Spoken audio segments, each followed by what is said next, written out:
Laboratory থেকে আলোচনা।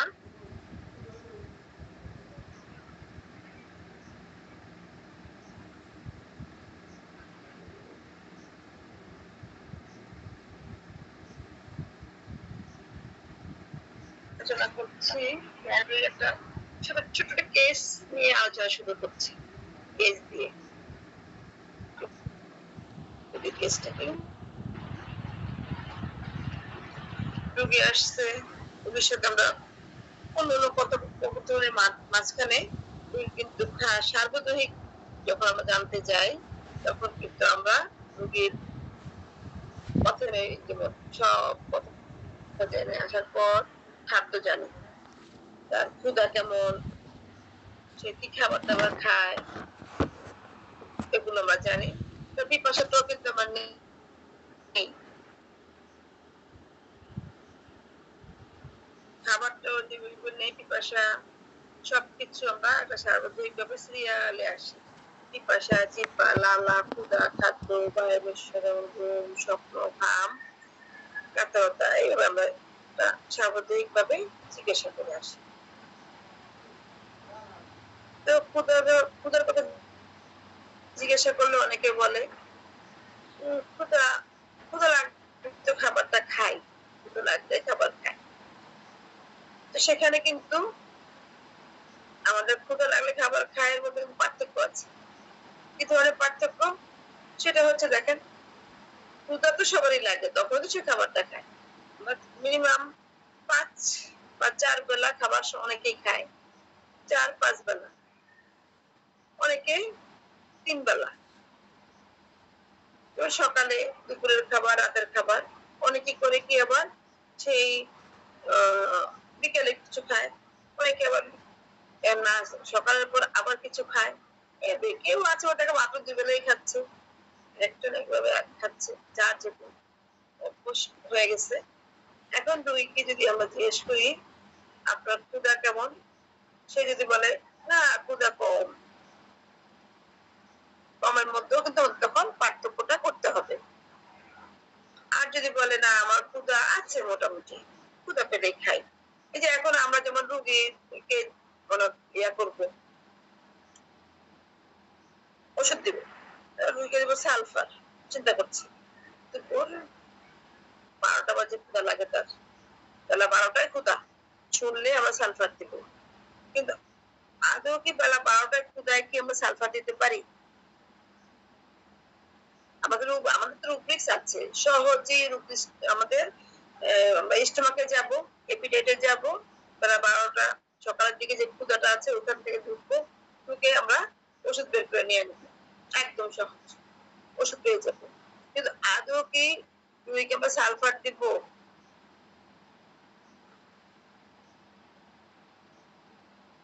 এখন এই রুগী কি হচ্ছে, আর একে কোথায় ধরবো?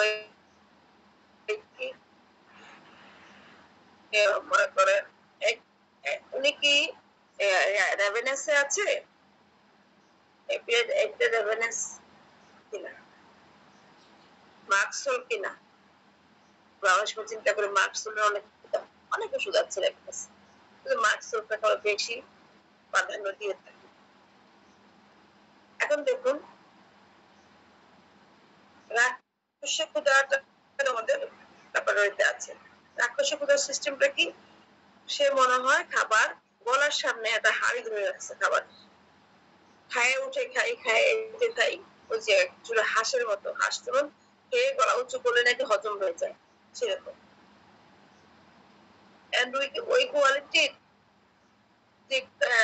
সকাল থেকে ২-৩ বার নাস্তা করে ফেলছে, ১২টা বাজে আবার ক্ষুধা লাগছে, সকাল ৭টা বাজে সে উঠেছে বা ৫টা বাজে উঠেছে ভোর, উঠে সে ২-৩ বার খাবার খেয়ে ফেলছে, এটা হচ্ছে একটা। আর এটা হচ্ছে প্রচন্ড ক্ষুধা পেয়েছে ১২টায়, আপনি কি নাস্তা খেয়েছিলেন? ওরে আল্লাহ, নাস্তা তো সেই ভোরে ৫টায় উঠেছিলাম, ৬টা-৭টার খেয়েছি। তো কোনো ব্যক্তি যদি ভোরে উঠে ৬টা-৭টার সময় নাস্তা খায় কিছু একটা, তার ১২টা বাজে প্রচন্ড ক্ষুধা পাবে, এটাই স্বাভাবিক, এটা কিন্তু স্বাভাবিক। কিন্তু আমি যদি ১১টা, ১০টা, ১১টা নাস্তা খেয়ে ১২টা বাজে আবার আমার ক্ষুধা পায়, এটাই হচ্ছে আমার রুটিন।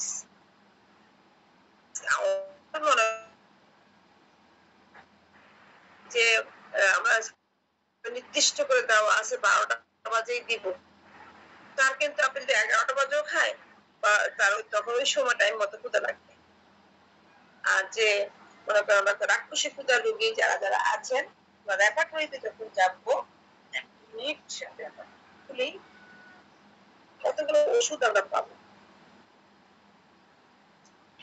এখানে জাস্ট বলার জন্য কি আমরা রুব্রিক্সের যে বললাম না মূল্যায়নটা, এই মূল্যায়নটা আমরা অনেক সময় রুব্রিক্স বের করতে পারি, কিন্তু মূল্যায়ন করতে গেলে আমাদের সমস্যা থাকে। রাক্ষসী ক্ষুধা আমরা কোথায় পাবো? স্টোমাক, অ্যাপেটাইট, রেভেনেস, 478 পৃষ্ঠার বাম কলাম। দেখেন এক্সেসিভ ক্ষুধার মধ্যে রেভেনেস বা এক্সেসিভ যেটাই বলেন, আমাদের সেই কতগুলো ওষুধ, মিনিমাম 100 তো ওষুধ হবে, কিন্তু আমরা মার্কসও সবসময় দিয়ে থাকি বেশিরভাগ ক্ষেত্রে। মার্কসটা কোথায় আছে? সেকেন্ড গ্রেডে আছে অনেকগুলো ওষুধের সাথে। হতে পারে মার্কসেল কেন হবে না?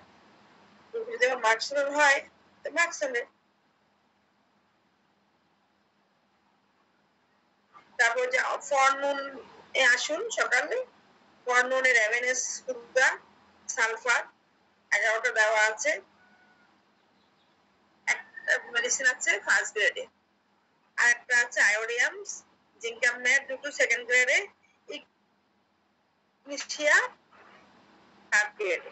ভালো কথা আমরা মনে করি সালফারই দিব, কিন্তু দেওয়ার আগে তাকে যাচাই করে নিতে হবে যে সে কিছুক্ষণ আগে খাওয়ার পরেও কি এখন ক্ষুধা পেয়েছে কিনা, ঠিক সে 11টা 12টার দিকে ক্ষুধা পেয়েছে কিনা, বা এটা কি সবসময় হচ্ছে কিনা। তখন ওইকে বলতে হবে যে আপনি কিছুক্ষণ আগে খাবার খাওয়ার পরে কি এই আবার সেই 11টা 12টা বাজে ক্ষুধাটা পাই কিনা। বা মার্কসলের রোগীটা যে আমরা যে হাত সিলেকশন করেছে মার্কসলে দিব, সব ক্যাটাগরি মার্কসল। আমাদের একটা রোগী একটা সিমটম নিয়ে কিন্তু আমরা ওষুধ দিই না, সব সিমটম মিলিয়েই ওষুধ দেওয়া হয়। একটা সিমটম মিলে আবার ওষুধ হয়তো বা মাঝে মাঝে প্রয়োগ করতে হয়, রোগীকে প্যালেশন দিতে হয় বা সাপ্রেশন করতে হয়, ওটা অবস্থা বুঝে ব্যবস্থা, এটা অবস্থা বুঝে ব্যবস্থা করবো। অনেক সাডেনলি হয়তো খুব সমস্যা, এখন তাকে দিতেই হবে, তখন আমরা ক্লিনিক্যাল ভাবে ট্রিটমেন্ট করি, কিন্তু বেশিরভাগ কিন্তু হোমিওপ্যাথির কথা হচ্ছে সার্বজনীন ভাবে ট্রিটমেন্ট করতে হবে, মানে রোগের নয় রোগীর ট্রিটমেন্ট করতে হবে। আমরা চাই এইসব যারা আমরা হোমিওপ্যাথ আছি সকলেই এই কাজটা কিন্তু করি, রোগের নয় রোগীর চিকিৎসা করি। দুই একটু সাডেনলি কিছু মনে করেন ক্লিনিক্যাল করে, সেটাও রোগীর স্বার্থে হয়তো। তাহলে আমরা রূপরেখ গুলো দেখার সময় একটা লিখা লক্ষণ গুলো লেখার সময় অবশ্যই একটু মাথায় চিন্তা রাখবো যে আসলে কি আমি লক্ষণটা কতটা গুরুত্বপূর্ণ লক্ষণ। কিছুক্ষণ পর পর খাচ্ছে বা সকাল 7-8টা বাজে খাওয়ার পরেও এই একটা পর্যন্ত ভিতরে 3-4 খাবার খাওয়া হয়ে গেছে এরকম কিনা, বা সে কিছু না খাওয়ার পর আবার তার 11টা বাজে নির্দিষ্ট টাইম মধ্যে আবার খাবার ক্ষুধা পেয়েছে কিনা, একটু আমরা দেখে নেবো। আমি জাস্ট আজকে এই কথাটাই বলবো যে রুব্রিক্সের মূল্যায়ন নিয়ে কিছু কথা। তারপর আবার আসুন যেটা আছে খাদ্য। খাদ্যের মধ্যে আমরা প্রথমে রোগীর কাছ থেকে জিজ্ঞেস করি আপনি কি খাদ্য কি কি খাবার মানে রাখে ইচ্ছা অনিচ্ছা বা অজীর্ণ, যেটা আমরা রোগীলিপি করার সিস্টেম করি, ইচ্ছা অনিচ্ছা অজীর্ণ খাদ্য লিখে। আচ্ছা আপনি কি কি খাবার খান বা কি কি খাবার খেতে পছন্দ করেন, এই কথা বলার পর রোগী বলে আর যখন সবই তো খাই, অনেক সময় রোগী বলে সবই তো খাই, তখন আমাদের কিছু প্রশ্ন ছুড়ে দিতে হয়। কি ধরনের প্রশ্ন? যেমন ধরেন আমরা বলি মাছ মাংস মধ্যে কোন খাবারটা বেশি পছন্দ। আচ্ছা আমি আপনাকে কিছু অপশন দিই, মাছ মাংস কোনটা পছন্দ। রোগী হয়তো বলে যে আমি মাছ পছন্দ করি বা মাংস পছন্দ করি। মাছ পছন্দ করলো আমরা কিছু আরো কিছু কোশ্চেন লিখলাম, ছোট মাছ খায় রোগী, ছোট মাছ খায়, মাছ পছন্দ করে। তারপর আপনাকে তৈলাক্ত খাবার খান কিনা, বা আপনি ওই যে ভাজা পোড়া জাতীয় খাবার ফাস্ট ফুড এই ধরনের খাবার খান নাকি জিজ্ঞেস করি। কারণ ওই কিন্তু হ্যাঁ না প্রশ্ন করতে না উত্তর দিতে না পারে সেই ধরনের প্রশ্ন থেকে এড়িয়ে যায়। তখন হয়তো রোগী বললো হ্যাঁ আমি আবার ভাত রুটি কোনটা পছন্দ করে খান, তখন বলা যাবে রুটি খাই, তারপরে আমি সবজি খাই, তারপরে তারপরে আমি ২ বেলাতেই রুটি খাই, মাছ খাই, ছোট মাছ। কেউ এসে বলে গেল টক মিষ্টি ঝাল কি খেতে ভালো লাগে? তো আমি টকটা একটু খাই, ঝাল একটু খাই, খাই না। এবার কিন্তু আমি তার রুগীটা বললাম। ২ দিন জিজ্ঞাসা করলাম, সেখানেও কিছু প্রশ্ন মানে পেলাম। আমি লিখলাম। তো তার কথা অনুযায়ী আমি এখন ল্যাবরেটরিতে তার লক্ষণগুলাকে খুঁজবো। খুঁজবো। খোঁজার পর মানে কোথায় খুঁজবো আসলে তার লক্ষণগুলাকে? আমি আসলে কি নিয়েছি তার কাছ থেকে? আমি তার কাছ থেকে তার সমস্যাগুলার কি নিয়েছি, কি খুঁজবো? আমি তাকে জিজ্ঞেস করছি খাদ্য। খাদ্য, আপনার খাবারের ইচ্ছা, অনিচ্ছা, অজীর্ণ। আমি কি সব জিজ্ঞাসা করেছি? মানে খুঁজবো কোথায়? এটাও কিন্তু আমি এখন বিভ্রান্তিতে পড়ে গেলাম। তখন যদি রুগী আমাকে বলে, তখন প্রশ্ন হচ্ছে, আসলে কি সে কি খাবার খায় না খায় এটা আমার জানার দরকার নেই।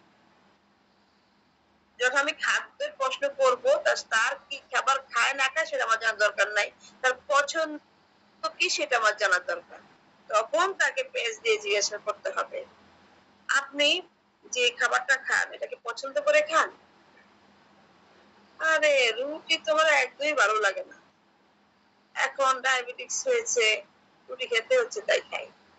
শরীর অনেক ফ্যাট হয়ে গেছে। এখন ডাক্তার বলছে ডায়েট কন্ট্রোল করতে খাই। তো ওই যে উনি রুটি খায় সেটা আমার দরকার নেই। ভাত খেলে আমার ফ্যাট হয়ে যায়। তাহলে আপনি মাছ বললেন ছোট মাছটা তো খান। কি করব? আমার যে অসুস্থ শরীরে অনেক চর্বি জমেছে, আমার তো পছন্দ হচ্ছে গরুর মাংস, চর্বিযুক্ত মাংসটাকে একটু ভালো করে সুন্দর করে মসলা দিয়ে ভুনা করে আমি খাবো। কিন্তু আমার তো মনে করেন খাওয়ার তৌফিক নাই, আমি খেতে পারছি না।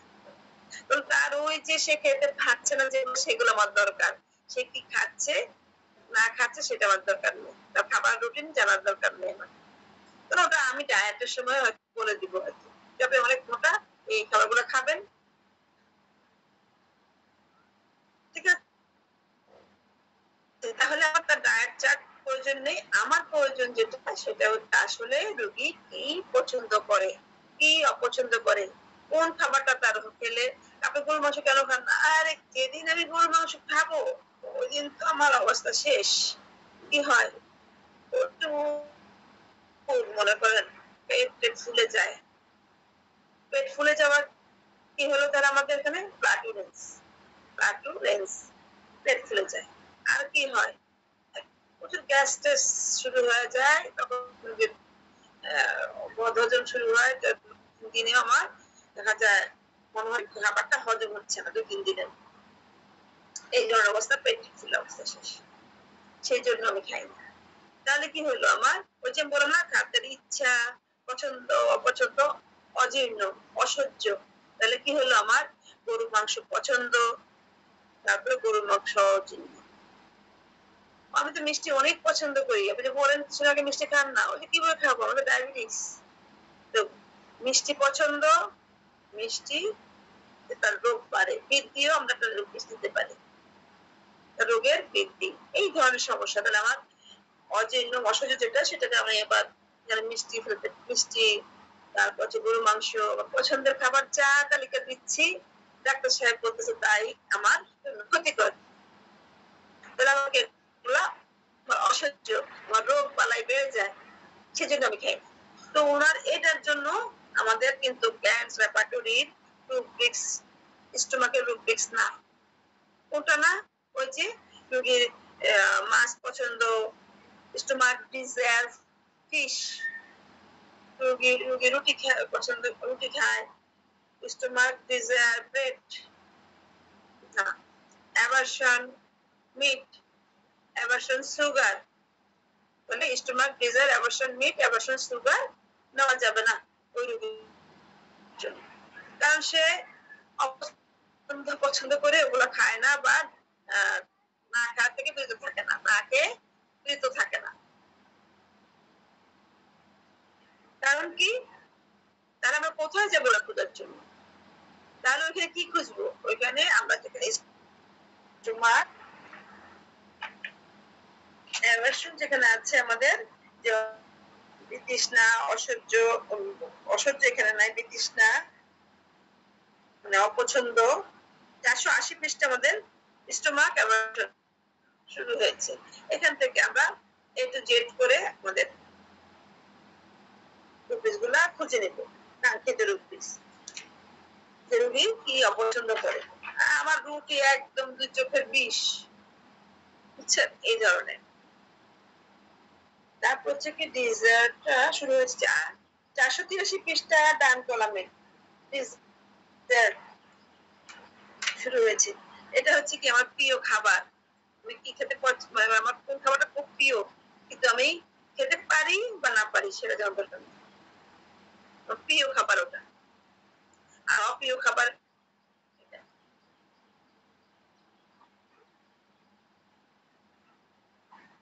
ঠিক আছে এখন তাহলে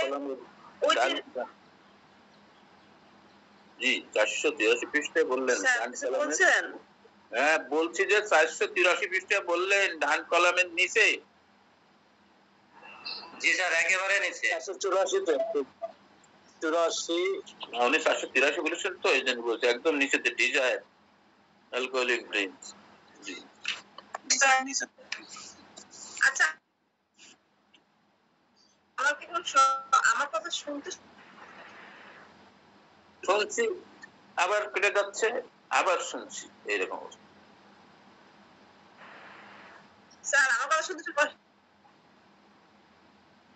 এই যে এখন শুনলাম যে আমার কথা শুনতে এই পর্যন্ত কেটে কেটে যাচ্ছে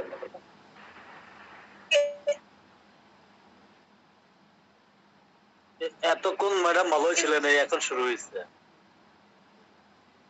পাচ্ছি না কেন আমার এখন শোনা যায় নাই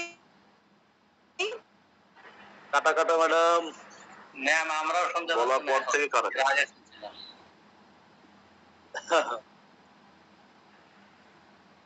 হ্যাঁ আমার এখানে হচ্ছে কি আমার রাতের বেলা মোবাইলে চার্জ দিতে মনে ছিল না এখন এই জন্য আমার ল্যাপটপে বসতে হচ্ছে তো সেই জন্য ল্যাপটপে একটু সাউন্ড কম আসে তাই বাবা কিন্তু জিজ্ঞাসা করছে কথাটা আমি কিন্তু হানান স্যারের কথা বা আমাদের একদম কম শুনতে পাচ্ছি হানান স্যারের কথা একদম শুনতে পাচ্ছি আমরা শুনতে পাচ্ছিলাম কিন্তু কেটে কেটে যাচ্ছে এখন চলছে কেটে কেটে যাচ্ছে না স্যার আচ্ছা আচ্ছা আমি যে শুনতে পাচ্ছি কেউ পাচ্ছি না এই রুব্রিকটা কোথায় হবে আচ্ছা কেউ শুনতে পাচ্ছে কেউ শুনতে পাচ্ছে না এই রুব্রিকটা কোথায় পাওয়া যাবে একটু সমস্যা কিনা একটা তা না হলে আবার মোবাইলের 10% চার্জ আছে এখানে ঢুকবে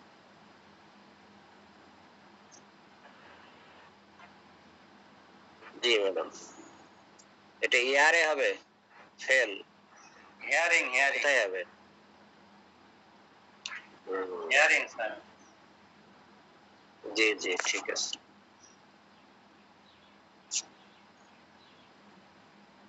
পেশাব করার সময় জ্বালা কোথায় হবে ডিভাইস হতে পারে হিয়ারিং প্রবলেম একটা device problem bladder ignition burning madam আপনাকে আমরা দেখতে পাচ্ছি শুনতে পাচ্ছি না এই আর কি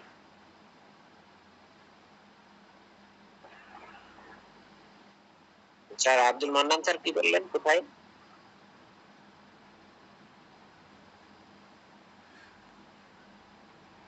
না শোনা শুধু ইয়ার না এটা ডিভাইসের প্রবলেম হতে পারে না স্যার আমি রুব্রিক চাচ্ছি রুব্রিক ইন্টারনেটের প্রবলেম হতে পারে স্যার রুব্রিক কিন্তু ইয়ারে যাবে না না বলো না, ইয়ার হবে না এটা। মাইন্ডে যাবে ব্লাডার সবাই ব্যাখ্যা হয়ে যাচ্ছে। জি ম্যাডাম, হবে স্যার। আপনার ছাত্র ছাত্রীরা মনোযোগী না, বোঝা যাচ্ছে। শোনাটা শুনতে পাচ্ছি না, এটা ব্লাডার যায়নি। এর ভিতরে আরো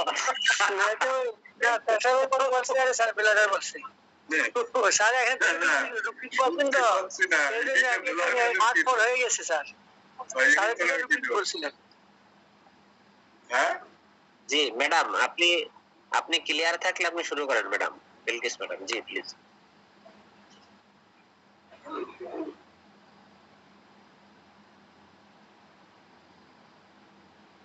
জি বিলকিস ম্যাডাম,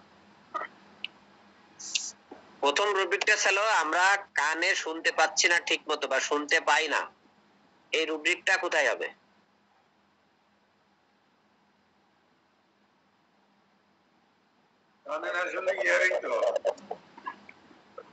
এআরে হবে না স্যার, আর একটা বলেন।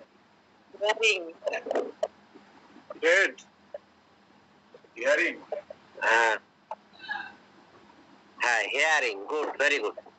আর দ্বিতীয় রুব্রিকটা ছিল হচ্ছে পেশাবে জ্বালা পোড়া, এই রুব্রিকটা কোথায় হবে?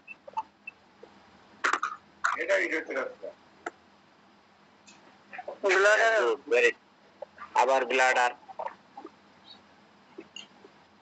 ইউরিন। কেন যাবেন?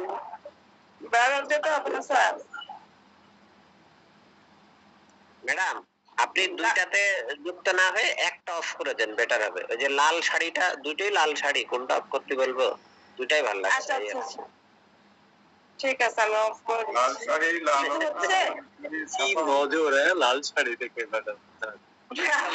একটা লাল শাড়ি বানিয়েছে স্যার, কি আর করবো। জোরদার স্যার একটু কষ্ট করে বলেন, ইউনিট সাথে কেন দেখবো, ব্লাডার কেন দেখবো না? জিনিসটা বের হয় কোন জায়গা দিয়ে? জি ইউনিট সাথে বের হয়। তাহলে ইউরেথ্রায় তো বার্নিং হবে। ব্লাডারে হতে পারে না স্যার? কেন ব্লাডারে বার্নিং হবে কেন আপনার?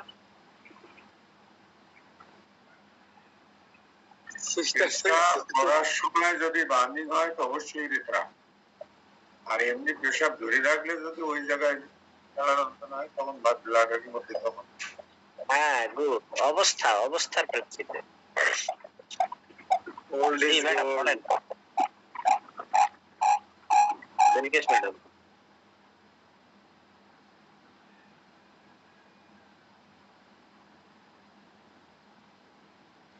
জি Bilkis madam,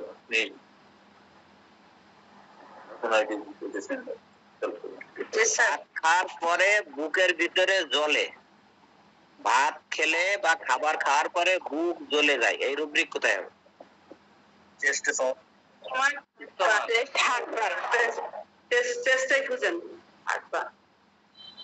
chest burning, eating after. Heart বানাচ্ছে না, না চেস্ট বার্নিং হবে না।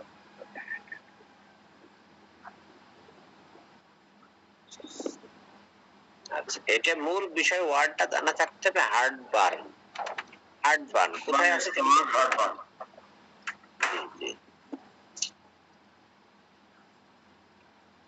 বাম স্তনের নিচে হাঁটার সময় ব্যথা করে, রুব্রিক কোথায় হবে? চেস্ট পেন, মেমা, left, walking during.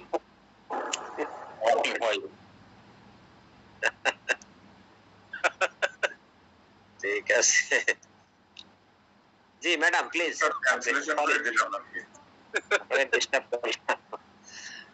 Bilkis madam please, শোনা যাচ্ছে ম্যাডাম? মিউট আছে। এখন যে সমস্যা হয়েছে কি স্যার, ওই সফটওয়্যার চার্জ দিলে তো পাওয়া যায়, যার কারণে উল্টো পাল্টা হচ্ছে। না না ঠিক আছে, সার্চ দিয়ে যদি আপনি বের করে ফেলতে পারেন আলহামদুলিল্লাহ, খুব ভালো। দোষ কি স্যার ক্যান ল্যাবরেটরি আছে না আমাদের? আমি তো ম্যাডামকে ফলো করতেছি কেন ডেপার্টমেন্টে ব্লু স্ট্যাক দিয়েছে ল্যাপটপে, ওইখানে আর অ্যাডভার্টাইজ আসতেছে না, স্মুথলি করা যাচ্ছে। তাই জি স্যার।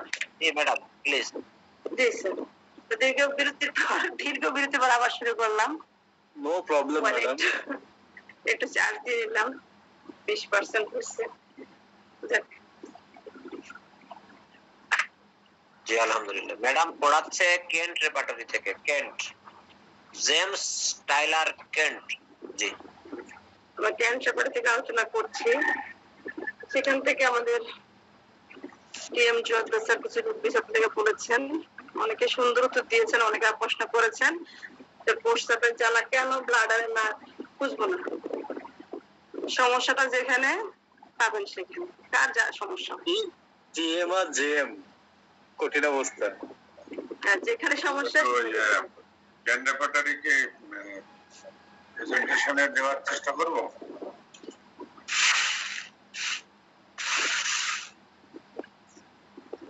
কিসের প্রেজেন্টেশন স্যার? কেন রেপার্টরি জান স্যার। ঠিক আছে, তাহলে আমাদের সমস্যাটা যেখানে যেতে হবে সেখানে। সমস্যাটা ইউথটা জ্বালা করতেছে, ইউথটাই খুঁজতে হবে, ব্লাডারে খুঁজে পাওয়া যাবে না। রাস্তা জ্বালা, আমি বাড়িতে যে বসে থাকলে হবে?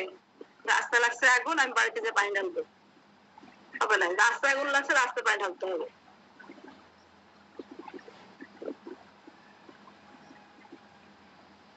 ঠিক আছে, তাহলে আমরা বলেছিলাম যে রোগীর খাদ্যের পছন্দ অপছন্দ আমরা যেভাবে নেই, যেটা ওটা যেটা খায় সেটাই নিয়ে নেই, সেটা নেওয়া কি যাবে? যাবে না। সেটা নিলেন কি নিলে আপনি স্টোমাক ডিজায়ার বা অ্যাবর্শনে খোঁজা যাবে কি যাবে না? এটা উত্তর হচ্ছে যাবে না। আর ওই কি খাচ্ছে সেটা আমি স্টোমাক ডিজায়ারে বা অ্যাবর্শনে নিতে পারবো না। এটা হচ্ছে রুগী কি পছন্দ করে সে খাক বা না খাক, কি অপছন্দ করে সে খাক বা না খাক সেটা নিতে হবে অ্যাভারশন এবং ডিজায়ার থেকে। তাহলে আমরা এই যে রুগীর কাছে যে খাবারটা নেই, রুগী রুটি খাচ্ছে, সবজি খাচ্ছে, রুগী একটু দুধ খাচ্ছে, সে ভাজা পোড়া খাচ্ছে না, এগুলো কোথায় নিব? এগুলো কেন জিজ্ঞাসা করবো? এগুলো তাহলে খুঁজবো কোথায়? এগুলো আমরা খুঁজবো জেনারেলে। রুগী কেন রুটি খাচ্ছে? কারণ তার উপশম হয় রোগের, তার রুটিতে অ্যামেলেশন তার হয়, এই জন্য খাচ্ছে। কিন্তু তার পছন্দ আর অ্যামেলেশনের মধ্যে পার্থক্য আছে। সব পছন্দের জিনিস আবার অ্যামেলেশন না, সব অপছন্দের জিনিস আবার অ্যাগ্রাভেশন না। অ্যাভারশনের মধ্যে পড়ে না, অ্যাগ্রাভেশনের মধ্যে পড়ে না। যেমন ধরেন আমি মাংসটা খাই, তখন আমার অ্যাগ্রাভেশন হয়, এটা জন্য আমি যাবো ওখানে কোথায়? জেনারেলে, মিট অ্যাগ্রাভেশন।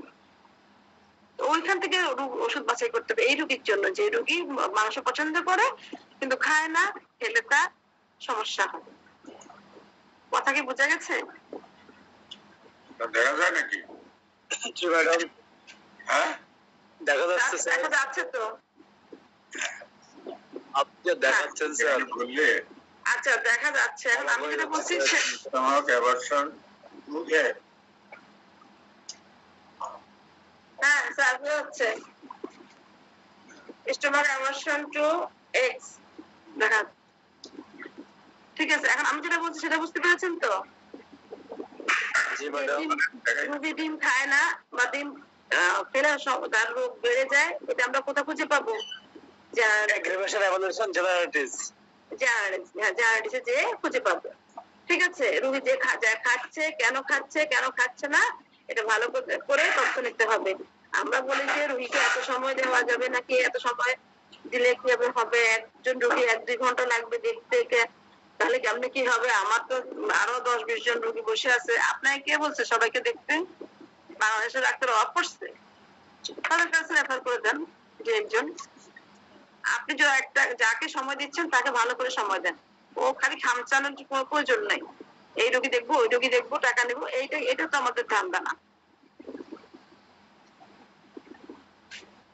একটা রুগী আসবে, সুন্দর করে রুগীটাকে দেখবো, সময় দিয়ে দেখবো, তার পরবর্তী যখন সে আসবে সেকেন্ড প্রেসক্রিপশন বা তারপর তৃতীয় চতুর্থ যতবারই রুগী আসে না কেন, তখন তাকে এত সময় দিতে হবে না। প্রথমবার একটু সময় দেন না ভাই। কি বলেন ম্যাডাম, টাকা লাগবে? হ্যাঁ, টাকা শুধু টাকা পিছনে ছুটলে হবে না। আমরা ডাক্তার, আমাদের আগে আমাদের আসল যেটা কাজ তার পিছু ছুটতে হবে। স্যার লেখেন, এটা লেখেন স্যার, কি লিখতে যাচ্ছেন? লেখো। স্যার বের করুক, স্যার বের করুক, আমরা কাজ করি, কথা বলি।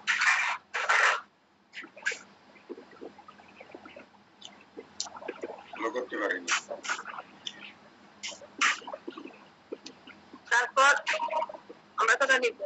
এখন রুগী আমি যেটা বললাম, এখন হচ্ছে আমার হজমের সমস্যা হচ্ছে, ওই মাংসটা খেলে, তখন আমরা কি করবো, তার কি কি সমস্যা হয়? মাংসটা খেলে পেটটা ফুলে যায়, তারপরে হজম হয় না, তখন আমরা আসবো স্টোমাকে। এসে কি করব, স্টোমাক থেকে আমরা ইনডাইজেশন যেটা সেটা খুঁজবো। ম্যাডাম এটা অ্যাগ্রাভেশন হচ্ছে না, জেনারেলি যাব না? হ্যাঁ, জেনারেলকে যাবো, খুঁজবো, জেনারেলটা আমরা খুঁজে আসবো। জেনারেলে যাবো, সেখান থেকে আমরা খাদ্যে হ্রাস বৃদ্ধি, কোন খাবারটা খেলে আমার সমস্যাগুলো বৃদ্ধি হয়, কোন খাবারটা খেলে হ্রাস হয়, তার জন্য আমরা যাবো ফুড। জেনারেলে যাই ফুড খুঁজবো।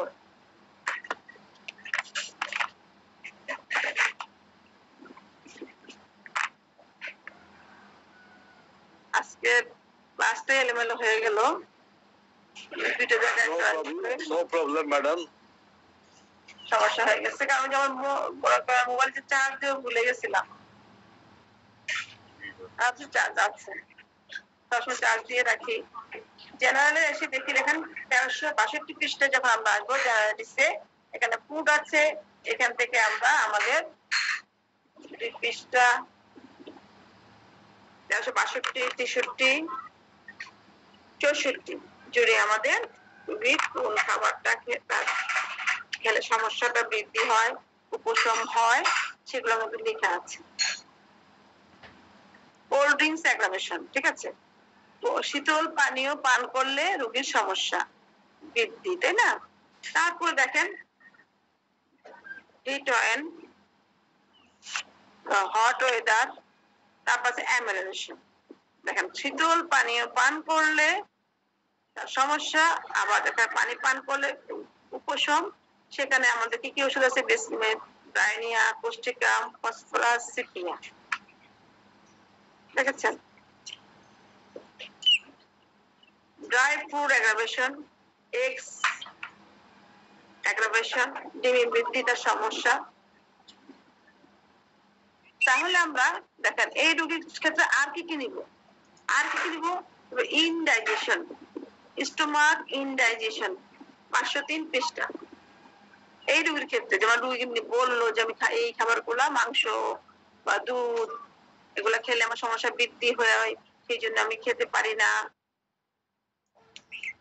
কি ধরনের সমস্যা? আমার মানে হজমই হয় না। একটা হচ্ছে হজম হয় না, ইনডাইজেশন, 503 পৃষ্ঠার বাম কলামে। সেখানে দেখেন অনেকগুলা ওষুধ দেওয়া আছে, একেবারে ফার্স্ট গ্রেডে মোটা মোটা করে অনেকগুলো ওষুধ।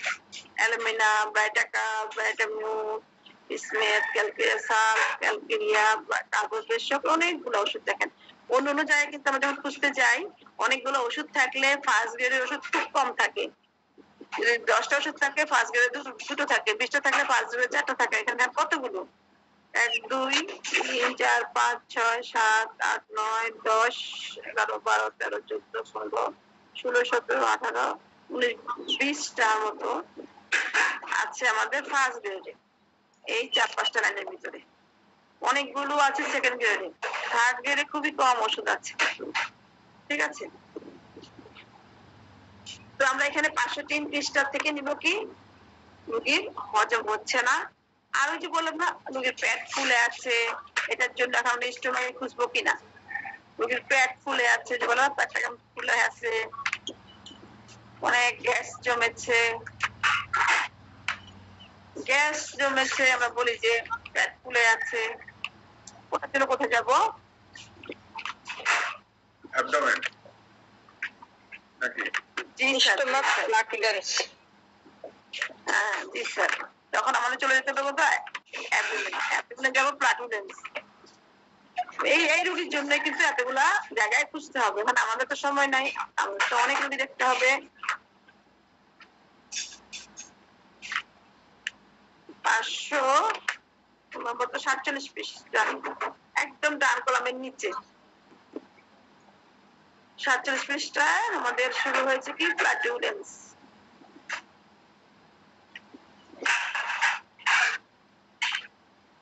ঠিক আছে, পেটটা ফেটে আছে, আমরা হজম হচ্ছে না, পেট ফেটে আছে।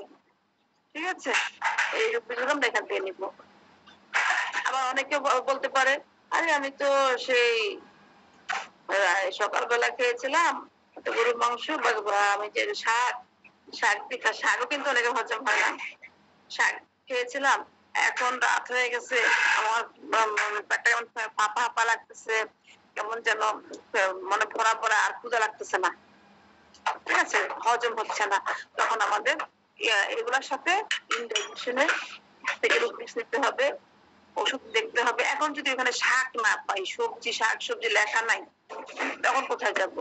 ওখানে যেটা লেখা নাই, প্রথমে যে হজম হয় না, এখন মনে করেন নিলাম, এখন আসে দেখি আমরা স্টোমাকে আবার যাই, ওখানে ডাইজেশনের মধ্যে দেখেন শাক সবজি লেখা আছে কিনা, দেখেন তো। পটেট নিচের থেকে আমরা দেখি কফি আছে, বেড আছে, cold soup, cold weather, eggs,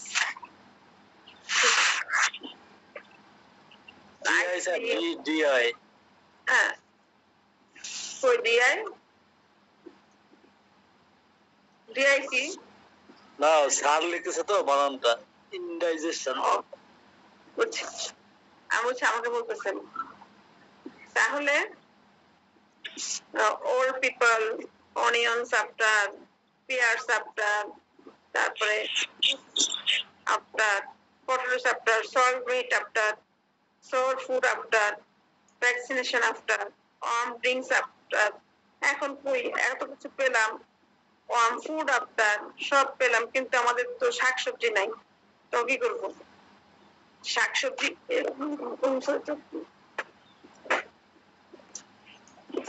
শাকসবজি নাই, তো সে তখন আমরা কি করবো? আসলে যখন শাকসবজি যেটা লেখা না থাকে, আমি ওষুধ সিলেকশন করেছি রোগীর জন্য লাইক, বা আমি ওষুধ সিলেকশন করেছি রোগীর জন্য পালসেটিজা বা ন্যাকটাম কার্ড, যেটাই সিলেকশন করেছি। এখন আমি একটু দেখবো হজম হচ্ছে না শাকটা, তার জন্য কোথায় যেতে হবে? তাহলে তার জন্য আমরা কোথায় যাব?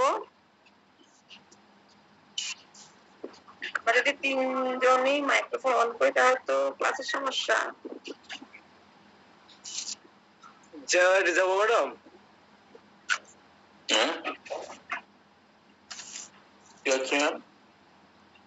তাহলে আপনারা বুঝতে পারছেন কিনা আমি কিন্তু বুঝতেছি না। তাহলে আমরা কোথায় খুঁজবো? আপনাকে তাহলে আমরা কোথায় খুঁজবো? হ্যাঁ, এই ইনডাইজেশনের প্রথম যে ওষুধগুলো আছে, সারাদিন স্যারকে অসংখ্য ধন্যবাদ, স্যারের মনে আছে। এখানে যেহেতু নাই, আমি ওষুধ সিলেকশন করছি পালস, বিসনেপ বা ব্রাইটামিউর বা অ্যালুমিনা, যেটাই করছি, বা টার্বোভেস। আমার রুব্রিক্স নেই, ওষুধ নিতে হবে। মেইন যে রুব্রিক্সটা রোগ, এর প্রথমে যে কথাটা আছে, এটা হচ্ছে রোগ। আর রোগী যে লক্ষণগুলো নিয়ে আসবে, সেগুলো হচ্ছে পরের গুলো লক্ষণ, নাকি? এখন এই রোগ থেকে ওষুধ নিতে হবে। ঠিক আছে, আমার যে ওষুধটা সিলেকশন করেছি, ওই ওষুধটা এখানে আছে কিনা একটু দেখে আসি। বা চায়নায় সিলেকশন করেছি, দেখি তো অরিজিনালটার মধ্যে চায়নাটা আছে কিনা, হজমের মধ্যে চায়নাটা আছে কিনা। ঠিক আছে,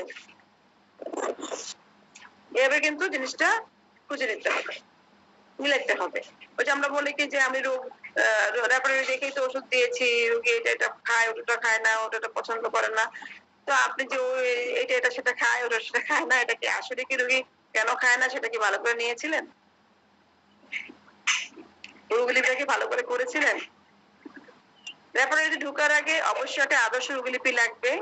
তারপর সেই রোগীলিপিটাকে যে লক্ষণগুলো নিব সেই লক্ষণগুলোর অবশ্যই গুরুত্বপূর্ণ লক্ষণ হতে হবে এবং তার অর্থ থাকতে হবে। অর্থ নিতে হবে। অর্থ থাকতে হবে মানে কি? অর্থ ছাড়া নিলাম নাকি? না, মানে এই যে আমি যে নিলাম এটা আসলে কি তার খাদ্যের পছন্দের জায়গায় আছে না অপছন্দের জায়গায় আছে, না এই খাদ্যটা খেলে তার উপশমের জায়গায় আছে নাকি অ্যাগ্রাভেশনের জায়গায় আছে, কোথায় আছে দেখে তারপর নিতে হবে। ঠিক আছে, তাহলে এই পর্যন্তই থাকলো। আমাদের আব্দুল মান্নান স্যার অনেক চেষ্টা করছিলেন ব্যাপারটা বের করার জন্য। তাহলে স্যার এখন স্যারকে দেওয়া হলো, স্যার এখন রেপার্টরি থেকে গুলো বের করে দেখাবেন যা যা আমি বলেছি। এইবার করলে স্যার সুন্দর করে কাজটা করতে পারবেন। এতক্ষণ কিন্তু কাজটা সুন্দর করে করতে পারেননি, সব চেষ্টা করেছিলেন। আপনার বুঝে থাকলে তাহলে আমি এখানে রাখি, স্যারকে একটু সুযোগ দেওয়া হোক কাজটা করার ফিনিশিং করার জন্য। আব্দুল মান্নান স্যার।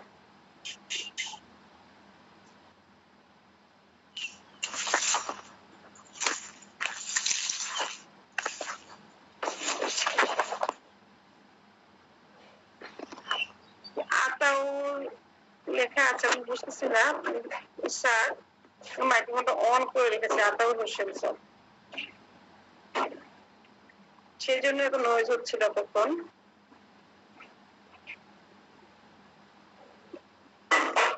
আতাউর হোসেন স্যার আপনার মাইক্রোফোনটা একটু অফ করে দিবেন। আব্দুল হান্নান স্যার। জি আমি তো খুঁজছি আতাউরকে। আতাউর রহমান অফ করে দেন। জি তাহলে আমাদের যে আব্দুল মান্নান স্যার বা আমরা যেই কাজ করি যে লিংক আছে লিংকে ক্লিক করেন তাহলে আতারে চলে যাবেন উপরের লিংক। জি স্যার। তার কারণ এত শব্দ হচ্ছিল ওইখান থেকেই, এত খসখস শব্দ হচ্ছে।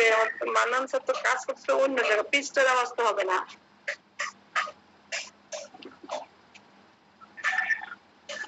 ঠিক আছে, তাহলে আব্দুল মান্নান স্যার তাহলে আপনার সবজিগুলো বের করে দেখাবেন জান্ডাবাড়ি থেকে,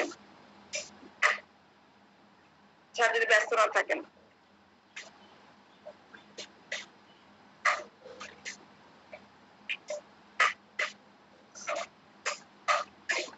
স্যার কি ব্যস্ত?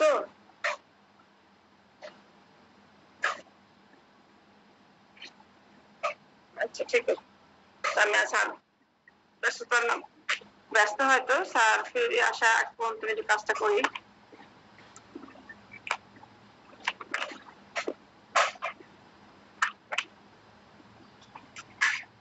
এখন এখানে এই রোগীদের ক্ষেত্রেই হয়, যারা এদের ক্ষেত্রে আরো কিছু রোগ বের হবে।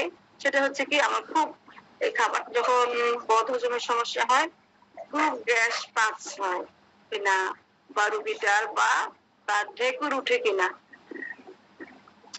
বায়ু নিঃসরণ এই কথাটা লিখে আমরা আবার অফ করে রাখলে হবে না।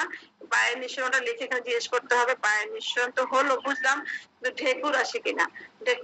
ঢেকুর আসে, হ্যাঁ ঢেকুর খুব যখন খুব খাবার অবহজম হয় তখন ঢেকুর আসে।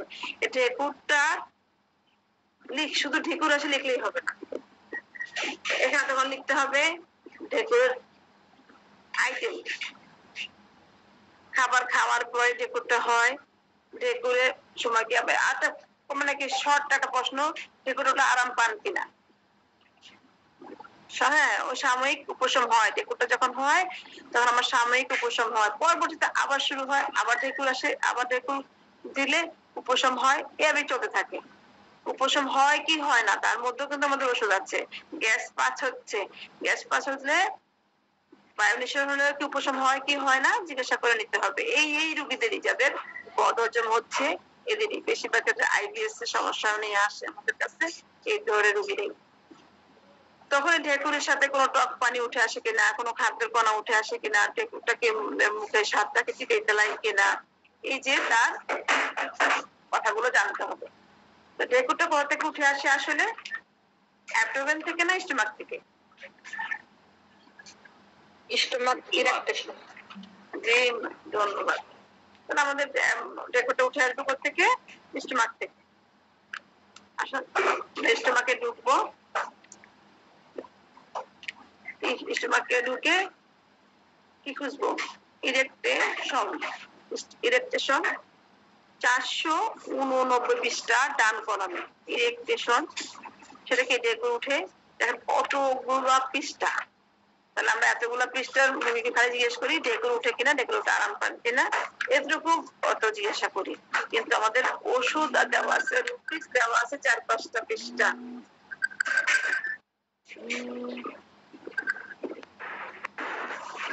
রুপিস দেওয়া আছে 4-5টা পৃষ্ঠা। তাহলে সেই 4-5টা পৃষ্ঠার মূল্যায়ন করতে হবে। কেন দিচ্ছে 4-5টা পৃষ্ঠা? খামাখা তার জ্ঞান সাহেব এখানে 4-5টা পৃষ্ঠা ঢুকায়নি। তাহলে দেখেন প্রথমে কি আছে আমরা একটু দেখি। 459 পৃষ্ঠায় আসলাম ডান কলামে। আমাদের যে 15 নম্বর স্লাইড অনুযায়ী সাইড টাইম কন্ডিশন স্ট্যান্ডিং হিসেবে আমরা সবসময় একটা বড় রূপরেখ যখন খুঁজবো বা তখনই সেই রূপরেখটা আধা পৃষ্ঠা হোক, 1 পৃষ্ঠা হোক, যত পৃষ্ঠাই হোক ওই সিস্টেমে খুঁজতে হবে। Side time condition standing. তারপরে চরিত্রগত। তাহলে ইরেকশনের আবার চরিত্র কি? এবার বলেন তো, এই ইরেকটেশনের আবার চরিত্র কি? টক ঝাল। দারুণ দারুণ বলছে আমাদের কামরুল স্যার, দারুণ। ম্যাডাম একটু মাফ করবেন, স্টমাক আর অ্যাবডোমেন যদি আলাদা করে দিতেন ম্যাডাম প্লিজ। জি স্যার। স্টমাক আর অ্যাবডোমেন, কখনই স্টমাক আর কখন অ্যাবডোমেন ভুলে গেছি ম্যাডাম। হ্যাঁ আচ্ছা ঠিক আছে, আমরা দেখবো, এটা বলবো। আমরা এখন যেখানে আছি সেখানে একটু দেখি।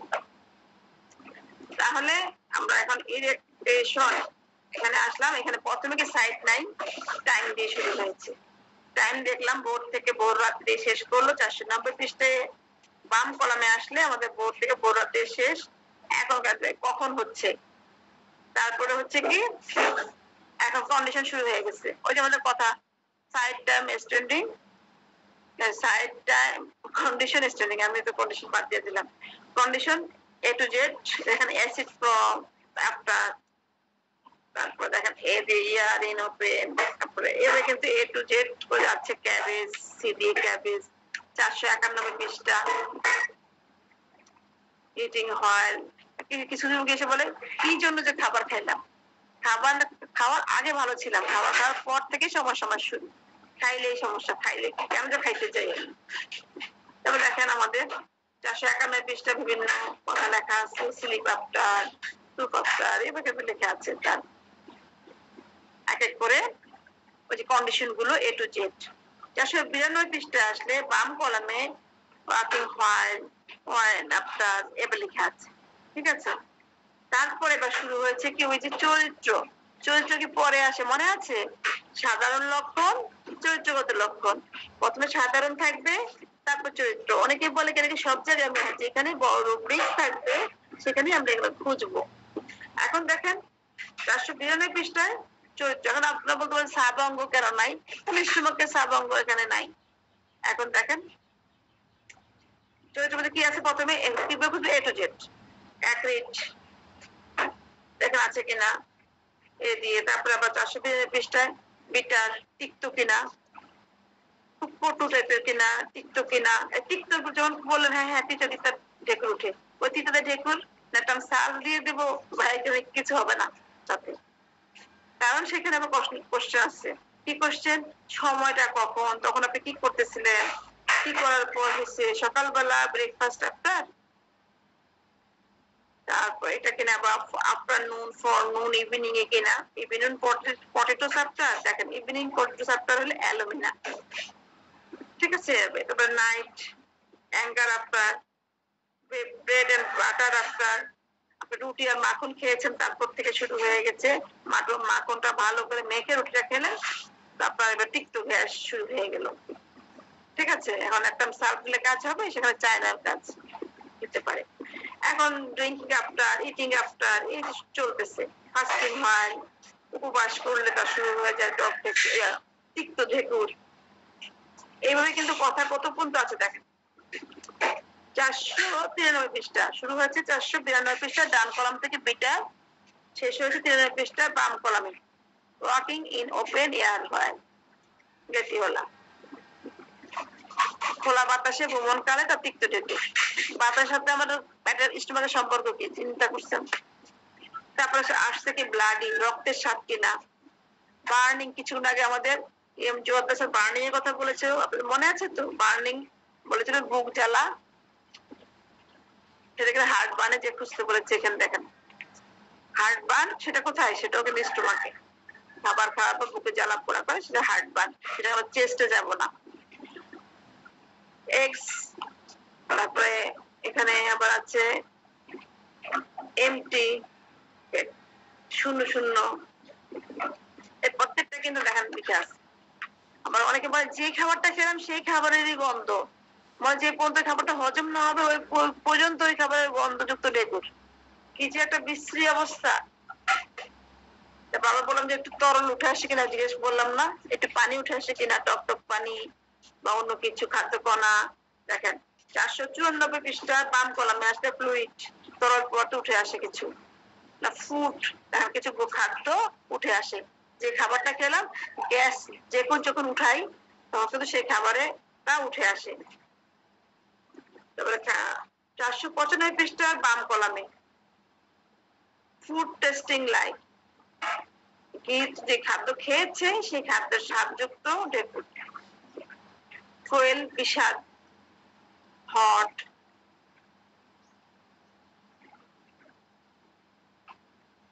লাউড, অনেক শব্দ করে হয়, ঢেকুরটা করে অনেক শব্দ করে হয়। আবার এই অনেক শব্দ করে যে হয়, এটাই মনে করেন ইচ্ছাকৃত, আপনি কিন্তু আটকাতে পারেন না, না অসাহারে বের হতে থাকে, ইনভলেন্টারি, অ্যাসাবিলিটা ইনভলেন্টারি একটা ওষুধ দেওয়া। 496 পৃষ্ঠা, 96 পৃষ্ঠা আসবেন, মানে পচা গন্ধযুক্ত, তারপরে টক, টক গেল এখানে দেখেন, 496 পৃষ্ঠা আছে টকে, টকে আসলাম স্যার, তার উপর দেখা আছে সল্টি, লবণাক্ত কিনা, টকের মধ্যে অনেকগুলো কথা দিয়েছে। 497 পৃষ্ঠা আসলে দেখেন সুইটিশ, বাম কলামে। তারপরে একটা হচ্ছে মুখ দিয়ে পানি উঠা, দেখেন 497 পৃষ্ঠা ওয়াটার ব্রাশ, 57 পৃষ্ঠা ডান কলামে মুখ দিয়ে পানি ওঠা।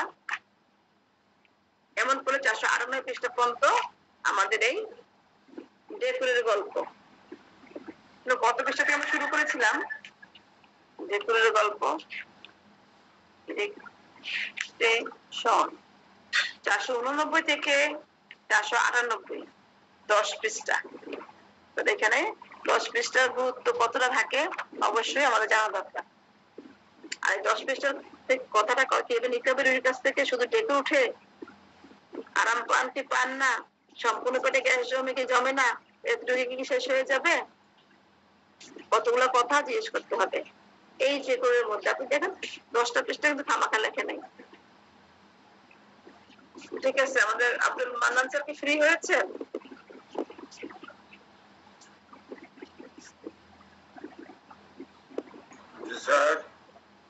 স্যার তখন তো আপনি বের করতে সমস্যা হচ্ছিল, তাহলে এতক্ষণ যে রুব্রিক্স গুলো বলেছিলাম এগুলা থেকে একটু বের করেন। আমি এখানে ক্লাসটি রাখছি। সবাইকে অসংখ্য ধন্যবাদ যারা এতক্ষণ ছিলেন। এর মধ্যে আমাদের আব্দুল মান্নান স্যার তারপরে রুব্রিক্স বের করে দেখাবেন। আমার তো মনে নাই। আচ্ছা আপনি আমি বলছি স্যার, আপনি বের করেন তাহলে এবার।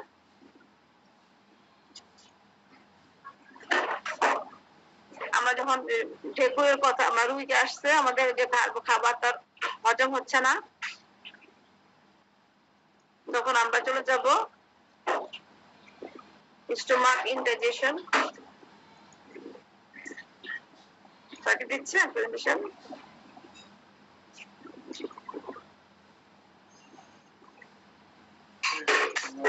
ইনডাইজেশন, স্টোমাক ইনডাইজেশনে যাব আমরা। তখন দিচ্ছিলাম তো, আমি আপনাকে হেল্প করতে পারছিলাম না বলে বলে, কারণ আমি আমার মতো কথা বলছিলাম। ভেজিটেবল পাওয়া যাচ্ছে আচ্ছা ইনডাইজেশন না, আমার যেটা স্যার আইডি ইনডাইজেশন। হ্যাঁ এটাই স্যার, হ্যাঁ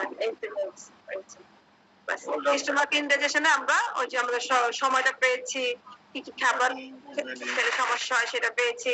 এখন স্যার এই রোগীর আবার যে রোগীর ইনডাইজেশন হয়, পেটটা ফুলে যায় অনেক সময়, তার খাবারটা হজম হচ্ছে না, পেটটা এখন ফুলা একদম ঢাকের মতো ফুলে আছে, তখন আমরা ফ্ল্যাটুলেন্স নেব। স্টোমাকে নেব না স্যার, ওটা অ্যাবডোমেনে যাবে। তখন আবার সম্পূর্ণ পেটটা ফুলে যায়। স্টোমাকটা ছোট্ট একটা থলি, আর এটা তখন সমস্যাটা কোথায়? সম্পূর্ণ পেটেই সমস্যা হয়, কারণ সম্পূর্ণ পেটের মধ্যে সমস্যা, কারণ আমাদের স্টোমাকে তো স্টোমাকের কথাটা, আর অ্যাবডোমেনে ইন্টেস্টাইন থাকবে, সবকিছুই থাকে। ফ্ল্যাটুলেন্স FLA দিয়ে স্যার পেয়েছেন?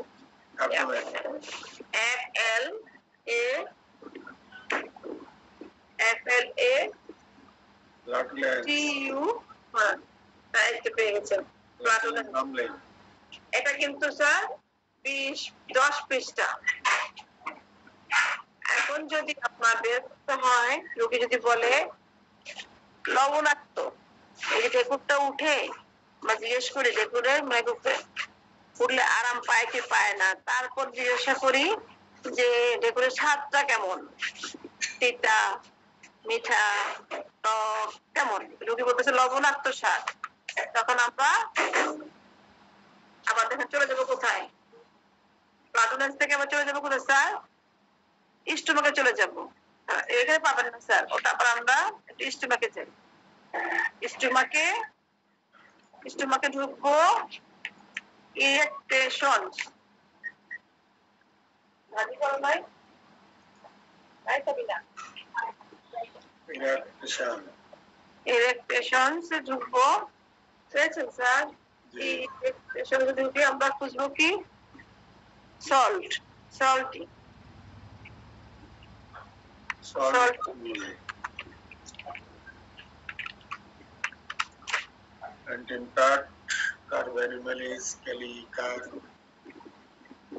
সল্টি পেয়েছি, রেখেছেন? যদি আমরা বলি টক,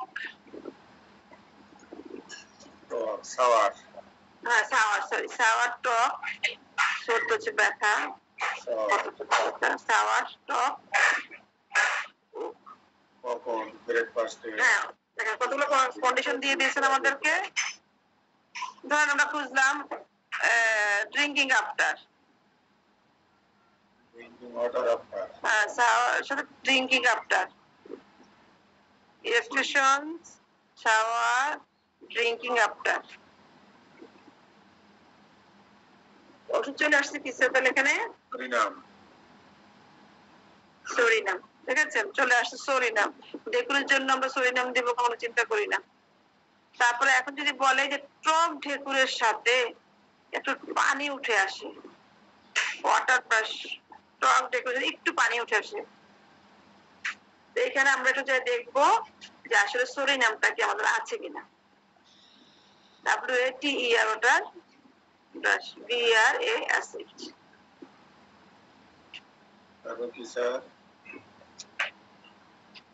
আমাদের রোগী টক ঢেকুরের সাথে এবার দেখবেন ওয়াটার ব্রাশ দেখবেন স্যার। WA সরাতে বের হইতে হবে স্যার, ওয়াটার যেতে হবে। WATER, না এটা না, ওয়াটার BRA অ্যাসিড ব্রাশ।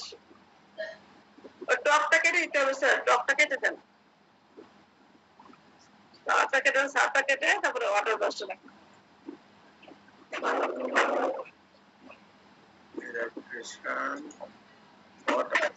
হ্যাঁ, WATER,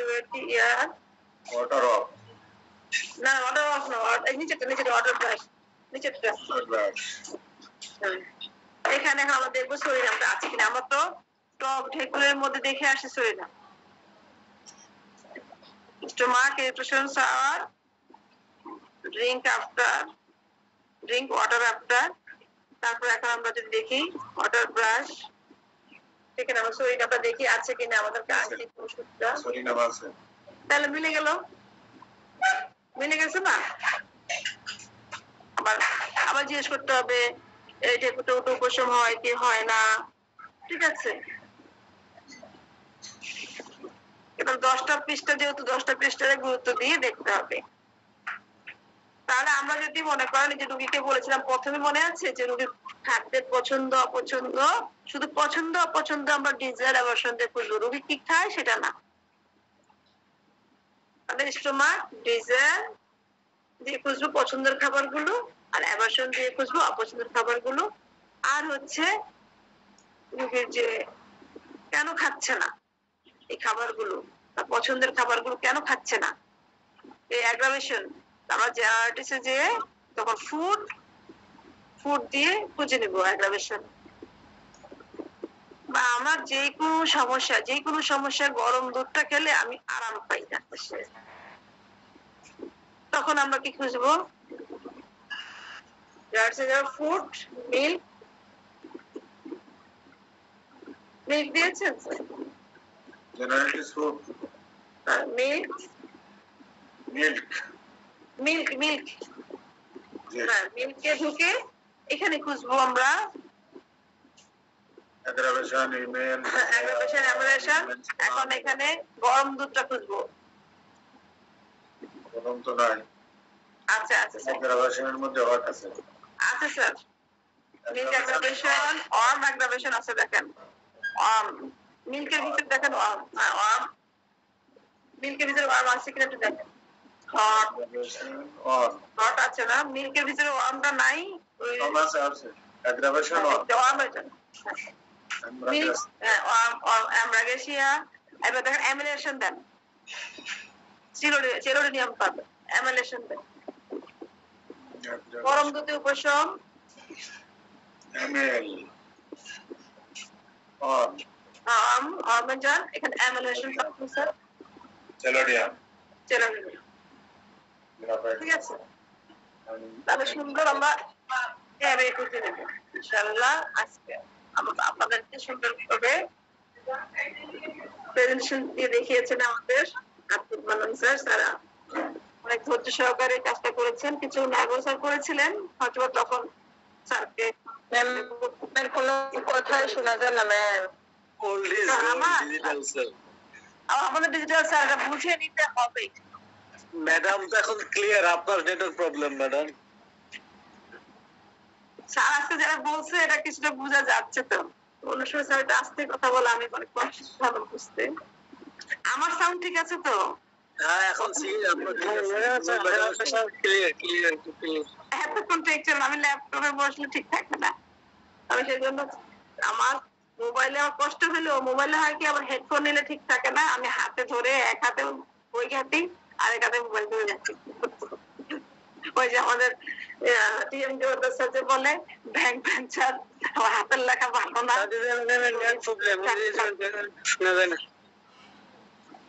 ঠিক আছে, কত সুন্দর, ক্লাসের সময় শেষ। হ্যাঁ বেশিক্ষণ টানলে আমাদের মাথা ঘুরাবে। জি স্যার। ম্যাডাম আমার প্রশ্ন ছিল অ্যাবডোমেন, স্টোমাক। নেক্সট ক্লাসে আমাদের কামরুল স্যার আসবেন, অ্যাবডোমেন স্টোমাক কোথায় কি পাওয়া যাবে সেটা নিয়ে আলোচনা করবো ইনশাআল্লাহ। ইনশাআল্লাহ। এবং এগুলো যেন কামরুল স্যার স্টাডি করবে। স্যার কি ইনশাআল্লাহ। ম্যাম একটা প্রশ্ন ছিল, কি আসছে? কোশ্চেন আছে। যে দেখেন, বলেন।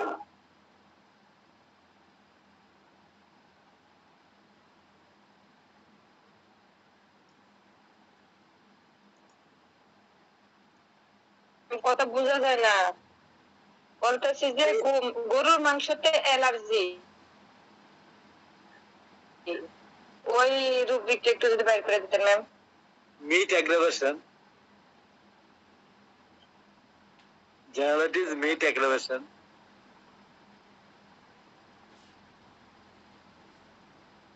দেখছেন কামরুল স্যার কি সুন্দর বলে দিছে। আর কি লাগে দেখেন,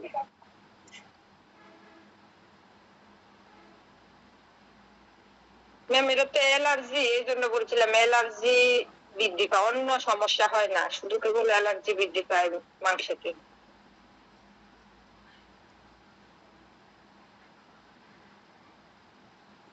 এটা ওই অ্যালার্জিটা পাবেন না আপনি, যে আসলে যে মিট অ্যাগ্রাভেশন বুঝবেন, ঠিক আছে? অ্যাগ্রাভেশনটা দেওয়া আছে কি সার্বদৈহিক ভাবে দেওয়া আছে, তাই না?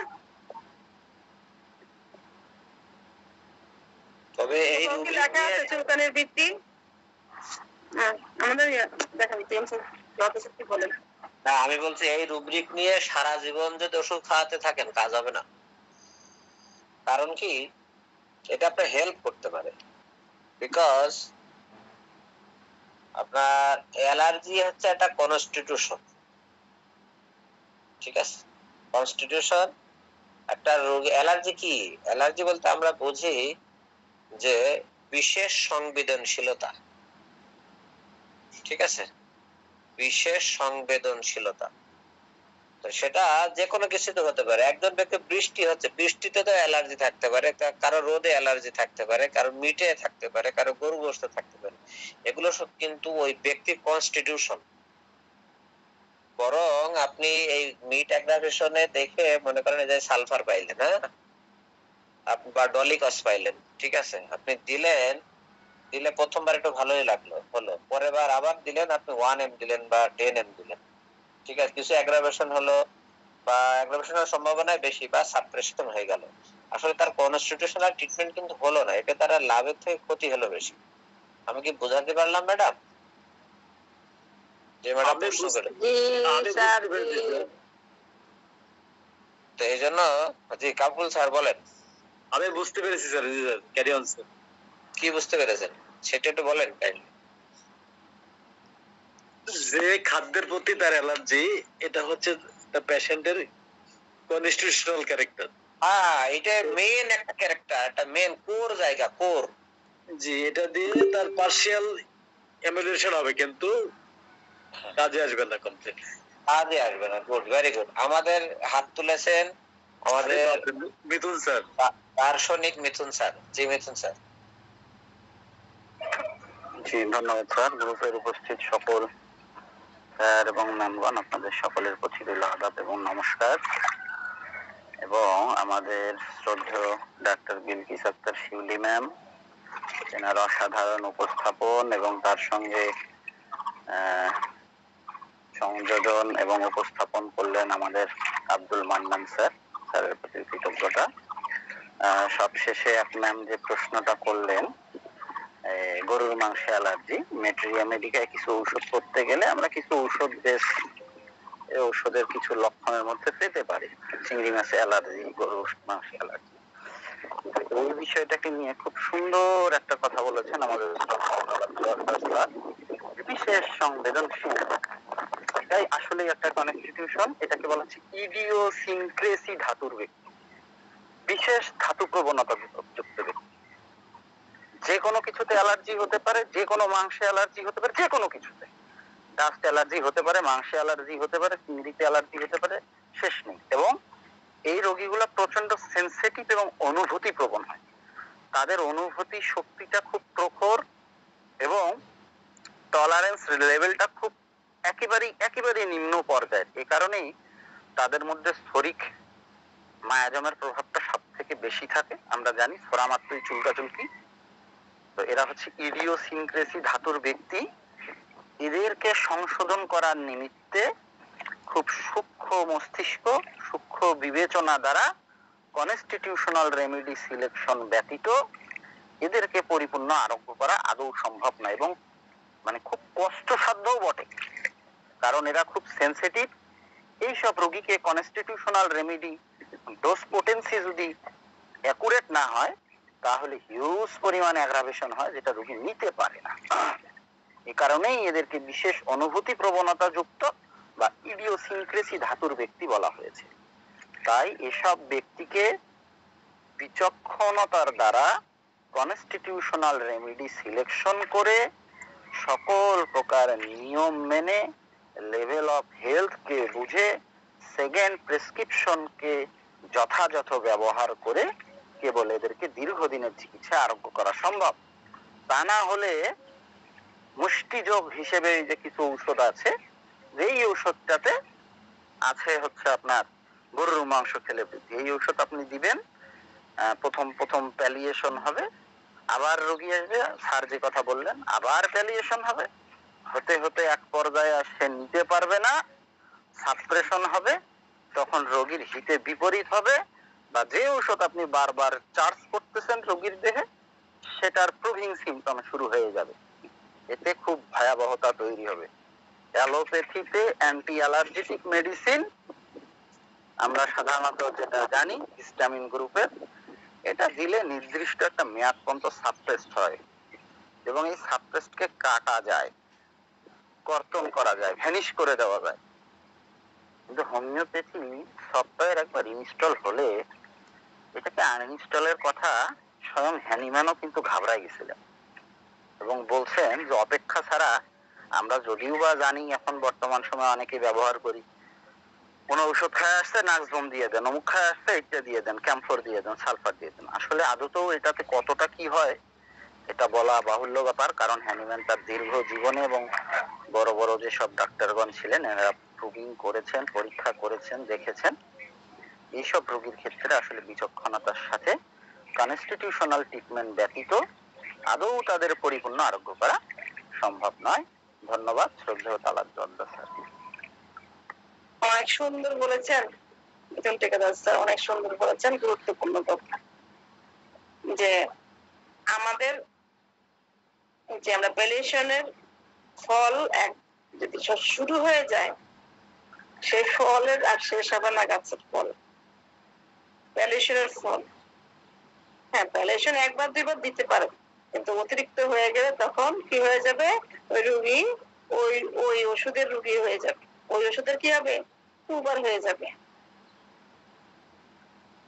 আর একটা মজার বিষয় কি জানেন, কিছু রোগী আসে ইরাপশন নিয়ে, তাদের গরুর মাংস, চিংড়ি মাছ, আমাদের আবার একটা সাধারণ একটা কথা, ইলিশ মাছ, ডিম, এগুলো কিচ্ছুতেই তার চুলকানি বৃদ্ধি হয় না।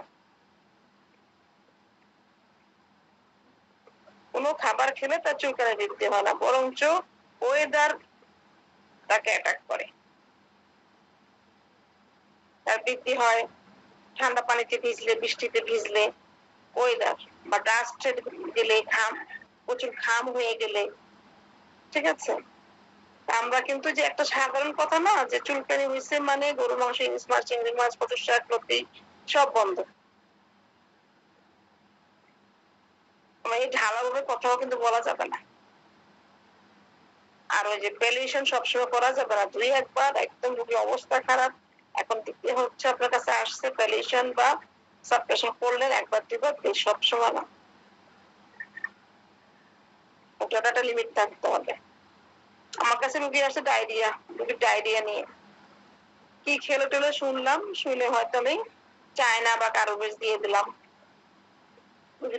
ডায়রিয়ার উপশম হলো। বারবারই রোগীটা যখন আমার কাছে ডায়রিয়া নিয়ে আসবে তখন আমাকে চিন্তা করতে হবে এই রোগীতে এবার আমি ওষুধ দিচ্ছি, তার মানে আমি তাকে প্যালিয়েশন দিচ্ছি। বারবারই সে ডায়রিয়া নিয়ে আমার কাছে আসতেছে, তারপর তার প্যালিয়েশন দিচ্ছি, তাকে আমার আসল ওষুধ দিতে হবে, তার বিলিপি করতে হবে, তার আসল ওষুধ চাই। এক রোগীকে মজার বিষয় কি, দূরে রোগী, তার প্রস্রাবে একটু জ্বালা পোড়া, তাকে আমি লিখে দিছিলাম, সে আমার কাছে আসতে পারছে না বা কুরিয়ার করলেও সে ওষুধ কালেকশন করতে পারবে না, পাঠাও বাইকেও পারতেছে না। তো সে করলো কি, আমাকে বলে লিখে দেন না, এটা আমাকে লিখে দেন। আমি তো সহজেই রোগীকে ডাক্তার হইলেও লিখে দিই না। তারপর বললাম ঠিক আছে, আপনি ক্যান্সারি 30 বা 02 যেটা পান খেয়ে নেন। সে এই 30-02 অনেক অনেক দিন খেয়েছে ওষুধ দোকান থেকে কিনে কিনে। তারপর যে দোকানদার তাকে ফলো করেছে, যে ওষুধ বিক্রেতা, তারপর সে করলো কি, তার ডাক্তারকে বললো, ডাক্তার বললো যে সামনে তো বিক্রেতা থাকে, ভিতরে ডাক্তার বসেন এখানে যেখানে গিয়েছিল, যাতে কিনে যে বিক্রেতা সেটা দিয়ে দিতেছে, তারপরে আসলে দিয়ে দিচ্ছে, তো একটু ফলো করে বললো আচ্ছা ঠিক আছে ডাক্তার সাথে কথা বলে। তো ডাক্তার বললো আপনার যে ডাক্তার আপনাকে প্রেসক্রিপশন দিয়েছে, আপনাকে অনেক দিন এখান থেকে ওষুধটা কিনে খেয়েছেন, আপনি আর খাবেন না। একই ইয়াতে এই ওষুধটা খাবেন না, কারণ তার যখন দেখা যায় পার্সোনাল সমস্যা হচ্ছে সে কিনে খাচ্ছে, যারই হচ্ছে সেটা খাওয়াচ্ছে। ওই যে আমাদের নামটা নিল, ওই ডাক্তারের সাথে আলোচনা করেন, এটা আপনার জন্য অনেক ক্ষতিকর হবে, আর তা না হলে আপনি আমাকে দেখাতে পারেন। ওই ডাক্তার অবশ্য বলেনি যে আপনি আমাকেই দেখান, সে বলছে ওই ডাক্তারের সাথে আলোচনা করেন যে ডাক্তার আপনাকে এই প্রেসক্রিপশন দিয়েছে, যে আপনি কতদিন খাচ্ছেন এটা উনি জানে কিনা। ওষুধ চেঞ্জ করতে হয়, শক্তি পাওয়ার এগুলো আমাদের চেঞ্জ করতে হয়, তা না হলে আপনার সমস্যা হবে। এই যে ডাক্তার যে বুঝিয়ে দিচ্ছেন, এই জন্য আমি ওই ডাক্তারকে ধন্যবাদ জানাই। কিন্তু ওনার যে দোকানদার ওষুধ বিক্রি করতেছিল, ওনার লাভ হচ্ছিল না, ওনার বিক্রি হচ্ছে ওনার চেম্বারের লাভ। জি ম্যাম। কিন্তু উনি কিন্তু বলেছেন, এই জন্য আমি ওই ডাক্তার আমি চিনি না, জানি না, উনি আমাকে ফোন দিয়ে বলেছে, এই জন্য আমি ওই ডাক্তারকে মন থেকে শ্রদ্ধা জানাই, অনেকে আমার ধন্যবাদ জানাই, কারণ আমি তার কাছে যেতে পারতেছি না। জি স্যার, বলেন স্যার। জি ম্যাম, যেহেতু নীতির কথা বললাম, এখন কথা হচ্ছে রোগী এমার্জেন্সি অবস্থায় চলে আসলো, গরুর মাংস খেলেই তার অ্যালার্জি হয়, অ্যান্টিহিস্টামিন গ্রুপের ঔষধ সে খায়, খেয়েছেও, কাজ হচ্ছে না এবার আর। এখন শুনছে পাশে হোমিওপ্যাথি ডাক্তার আছে, যাই যদি হোমিও ওষুধ খেয়ে কাজ হয়। রোগী একেবারে তীব্রতর অবস্থায় আসছে, পুরো শরীর চাকা চাকা হয়ে গেছে, খুব ইচিং করতেছে, চুলকাচ্ছে, খুব অস্থির রোগী। এখন এই অবস্থায় কিন্তু কনস্টিটিউশনাল রেমেডি রোগীকে কোনোভাবেই দেয়া যাবে না, এটাও আমাদের মাথায় রাখতে হবে। কারণ এই অবস্থায় এই রোগীকে প্যালিয়েশন ব্যতীত অন্য কোনো উপায় নেই। সেই জায়গায় যেহেতু আমাদের এক ম্যাম প্রশ্ন করেইছেন যে আসলে গরুর মাংস খেলে অ্যালার্জির বৃদ্ধি, এই প্যালিয়েটিভ মেডিসিন হিসেবে আমরা ব্যবহার করতে পারি, চমৎকার ভাবে কাজ করবে, আপনারা ব্যবহার করে দেখতে পারেন কেলি নাইট্রিকাম। কারণ এই অবস্থায় রোগীকে প্যালিয়েশন ছাড়া এই রোগী আপনার ওই 1 ঘন্টা সময় নিয়ে কেস টেকিং করার সুযোগ আদৌ দিবে না, সম্ভব না। এই রোগীকে সাময়িক ভাবে আগে উপশম দিতে হবে, দেওয়ার পরে পরবর্তীতে রোগীকে বুঝায় দিতে হবে যে আপনার এটা প্রপার ট্রিটমেন্ট না হলে আপনি যতদিনই জীবনে গোমাংস খাবেন এই ততবারই আপনার এই সমস্যাটা হবে। আর এটা যদি আপনি পার্মানেন্ট কোনো সমাধান চান তাহলে পার্মানেন্ট ভাবে এটা চিকিৎসা করতে হবে। ভুল করে রোগীকে ঔষধের নাম বলা যাবে না, তা না হলে ও রোগী মাতবরি করে সারা জীবনে যখন এই কাহিনী হবে কিনে কিনে খাবে। কেলি নাইট্রিকাম। ধন্যবাদ। জি স্যার, সুন্দর বলছেন। ওই যে নাম বললেই তো সে ওই যে ক্যান্সারিস বলেছি, ওই খাচ্ছে, সবাইকে দিচ্ছে, সে ডাক্তার হয়ে গেছে, বুঝছেন? হাঁটি কিনে কিনে। ধন্যবাদ স্যার।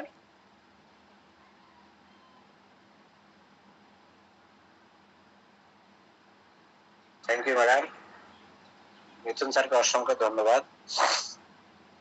ব্যাপার হচ্ছে প্রথম হয়তো কারো কাছে এটা অস্বস্তিকর লাগতে পারে, তোর বাবু গা চুলকাচ্ছে তার জন্য এত বড় একটা রোগী লিপে অমুক তমুক হ্যান্তান ইত্যাদি এরকম করা, অথবা একটা সামান্য একটা বিষয় নিয়ে এসছে তার জন্য এত বড় একটা রোগী লিপি করা বা ইত্যাদি ইত্যাদি। ঠিক আছে, এই হয়েছে, ওষুধ দিয়ে দিলাম। ফেসবুকে তো এত ভিডিও, মানে ইউটিউবে ভিডিও আছে, ফেসবুকে এত মেসেজ আছে, যে নিউজ আছে, এই দিলেই সেরে যাচ্ছে, এই দিলেই সেরে যাচ্ছে ইত্যাদি। 1 সপ্তাহ ওষুধ খাওয়ার পরে এই অবস্থা, 3 সপ্তাহ ওষুধ খাওয়ার পরে সোরাইসিসের এই অবস্থা। দেখে দেখে চটকদার বিষয়গুলো দেখে কিন্তু আমাদের অনেকেরই কিন্তু বিভ্রান্তি বা ভ্রম হতে পারে। কিন্তু সত্যি কথা বলতে কি, আপনার রোগী ভালো হোক আর না হোক, আপনাকে যদি সার্ভাইভ করতে হয় হোমিওপ্যাথিতে আপনি টিকে থাকতে চান, আপনার কনস্টিটিউশনাল ট্রিটমেন্ট করাই লাগবে। আর আদারওয়াইজ আপনি হয়তো 1 বছর 2 বছর একটা ভালো অবস্থান বা ইত্যাদি অনেক রোগী, কিন্তু আপনি টিকে থাকতে পারবেন না, গ্যারান্টি।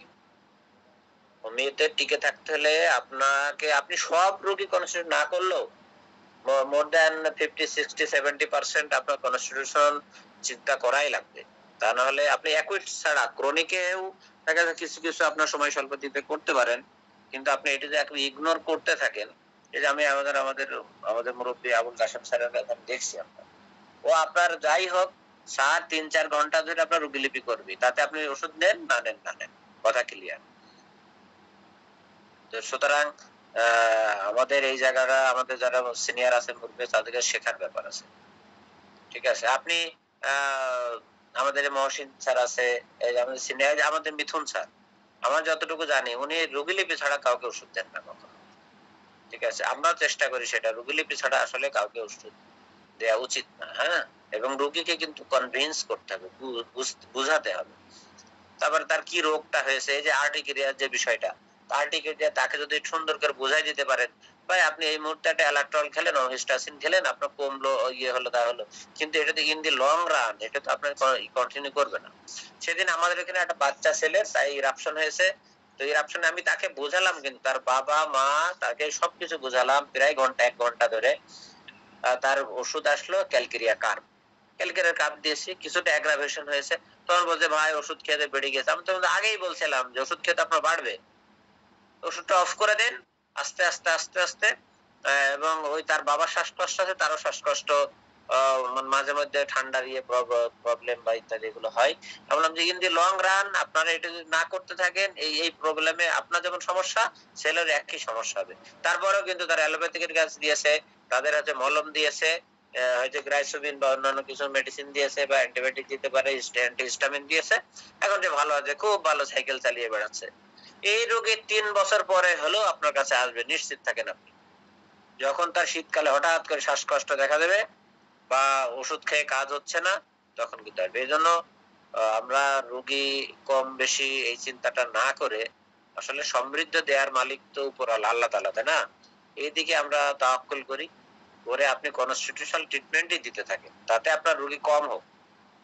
তো ইনশাল্লাহ দেখবেন টুডে আর টুমরো আপনি এমন একটা জায়গায় পৌঁছে যাবেন, ইনশাল্লাহ খুব ভালো কাজ। আর ম্যাডাম বিলকিস আক্তার শিবলী ম্যাডাম যে রেপার্টরি যে ইয়েগুলো দেখায়, এইগুলো ম্যাডাম তো খুব সিরিয়ালি কোর জায়গা থেকে দেখায়, অনেক রুব্রিক আছে আমাদের মাথায় আসলেও, মানে এই রূপটা হওয়া উচিত। মুখে আসে না, মুখে আসে না, জি জি, অথবা মুখে আসলেও তো অনেক সময় যাচ্ছে পুস্তকে আসে না বা ইত্যাদি। এই জন্য ম্যাডামের এই ক্লাসটা কিন্তু অত্যন্ত কার্যকরী একটা ক্লাস, এরকম সুযোগ কিন্তু আপনারা পাবেন না।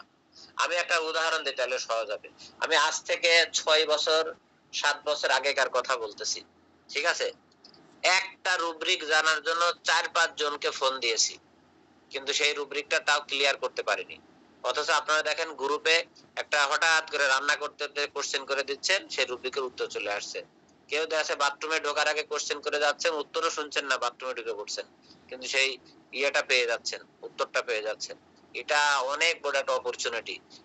দিস ইজ গিফট অফ মহান আল্লাহ তাআলা বাই করোনা, ভায়া করোনা না হলে এভাবে আমি আপনাকে চিনতাম না, আপনি আমাকে চিনতেন না, বা এইভাবে সুযোগ হতো না। তো সুতরাং করোনা হোমিওপ্যাথির জন্য বাংলাদেশের কনটেক্সটে অন্তত পক্ষে গ্রেট, কি বলবো এটা, ব্লেজ, আশীর্বাদ জি স্যার, ব্লেজিং ফর আস। তো সুতরাং খাদিজা ম্যাডাম হয়তো কোশ্চেনটা করেছিলেন, don't be puzzle, don't take it otherwise.